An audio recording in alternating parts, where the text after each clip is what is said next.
Hello everyone, my name is David Needham. I'm here today to talk a little bit about how I arrange my desktop when I'm presenting using Zoom. This is thrown together at kind of the last minute. We're currently presenting at MidCamp. MidCamp is a virtual camp this year because of all the virus concerns and all that fun stuff. So there's some people scrambling at the last minute to figure out how to use Zoom for their presentations. So I thought I would go through and try to show how I set up my screen arrangement to help others kind of get started with this. So here we have a Zoom meeting started. I'm right now the only person in it. And I have another window here with my presentation. I'm using Google Slides in this case. And if it wasn't clear, I'm on a Mac. You might have different settings or different configuration things if you're on a Windows machine or something like that. But the way I like to set up my desktop is, first of all, to have the basically presenting from my laptop screen here. And clearly I have a wide screen external monitor here. But if you have a smaller one, if you use them like side by side, the exact same thing is applicable for you too. I usually arrange it like this. I'll be showing you how I arrange it, but you could absolutely have it arranged with your presentation screen on the side, and that would also be totally fine. But let me see. So right here I have my presentation screen. This is where my Google presentation is going to be. I need to start just by moving this over to my window. This is what I'm going to be sharing with Zoom. So everything on this window on my laptop monitor is what's going to be shared. So I know all of the things that are going to be visible on the screen. So that's here. I can start presenting. I can go into presenter view and actually benefit from my speaker notes and things like that as we go through. So that can be really helpful. But I like to arrange my speaker notes so that they're close to my camera. So that if I'm looking at my speaker notes, if I'm looking at what's coming up next, it's right up here by my camera. So I'm actually looking directly at the audience as I'm talking. And so as I flip through, I can see everything all right there conveniently in one place while this screen is being presented. You can also rearrange this screen a little bit.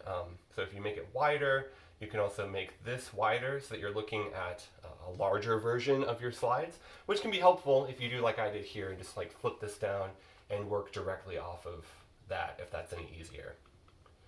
All right, but we haven't actually started presenting yet. We haven't shared our screen with Zoom. So here's the Zoom window. If I share my screen, it's going to ask me which screen I'd like to share.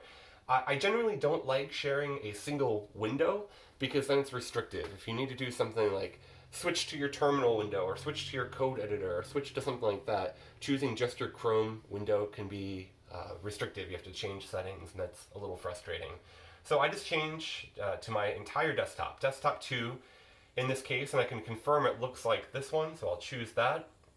You can see the little green outline to show exactly which one is being shared at the moment.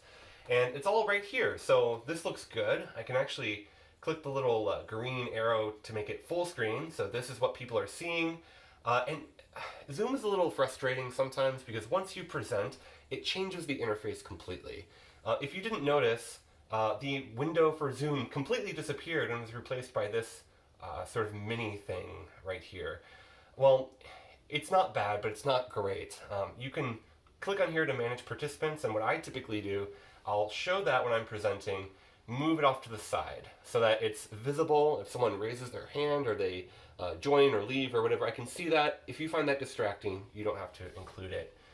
You can also show chat, but that's obscured under the More button here, so you click on chat, and then I move that off to the side as well. So if people are asking questions in chat or talking, or if I'm leading a training workshop and people are having trouble, they can't hear me or something, it's quick and easy to see that in the chat window right there.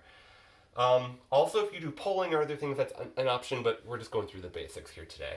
So that's done. Also, if people have their video on, the video will show up. I typically put that right here at the top, right below my camera. So if I'm looking at someone in the video, it will show up here right next to the screen. And I can see them while also they see me because of the camera being so close. All the time, I can still see my speaker notes and the slides as they come up. And that's how I arrange my screen. That's it, simply. There's some like pro tips to help things go a little bit more smoothly. So like if I'm looking right here and if I have this flipped up, and again, remember, this could be over here and that would be totally fine. I don't have to keep it in front of my monitor. If you don't have an ultra wide monitor, that's okay. But I like to have all my other resources available on the screen if I need them. And I also like that I can, from this window here, from my presentation window, if I have like another tab open, you can just do the standard keyboard shortcuts for Google Chrome. So even though I'm in full screen right now, this is the first tab. I know I have a second tab open already. So if I do Command 2, it's going to flip to tab 2, which is the Drupal, and I can just do tab 1 to flip back to my presentation. So I can, from a full screen display, flip to that. Also, if you have other full screen things like your code editor or things like that, you can 3-finger swipe to the left or right to kind of get over to those if you need to. In general, the whole full screen thing with Mac is a little bit frustrating, especially for people that haven't experimented with it yet. And when you're presenting, you don't want to be presented with things that are a little bit confusing. But it's good to try it out.